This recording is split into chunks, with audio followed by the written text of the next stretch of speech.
Today, a convicted Harris County Jail inmate back in court. He's accused of possessing a makeshift knife and devising a plan to stab and kill a prosecutor in a courtroom. Michelle Choi has that story. We're told that weapon was a 9-inch long shank made out of steel. Fortunately, prosecutors say they were able to learn about the alleged plan and located that weapon before anything happened. The close call, however, shaking fellow prosecutors with the Harris County DA's office. It is concerning that someone can have a device of this measure, concoct a plan, acquire this object, and try and make measures to execute that plan. On Thursday, 26-year-old Victor Guzman faced a judge under heavy security after the state filed a motion to restrict his jail privileges. The orders include restricting him to the Harris County Jail, limiting his visitation, which will now be supervised, no incoming or outgoing calls, and prohibiting him from having any contact with other inmates.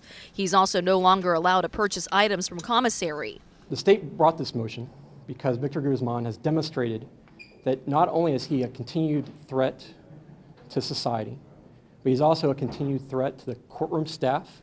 He's a continued threat to the detention officers that are charged with the duty of keeping the inmates safe, and he's a continued threat to his fellow inmates. Guzman's been held at the county jail since October of 2022 after a jury found him guilty of aggravated robbery, and he was sentenced to 20 years in prison. But because he's awaiting trial on 4 additional cases against him, he wasn't transferred to state prison.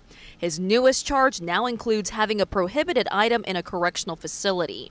Prosecutors say earlier this month this steel shank was found on Guzman. They believe his intention was to use the weapon to stab and kill a prosecutor assigned to the pending cases and who also represented the state in Guzman's prior trial in a courtroom.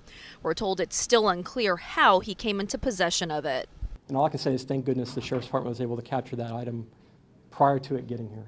Michelle Choi, KHOU 11 News.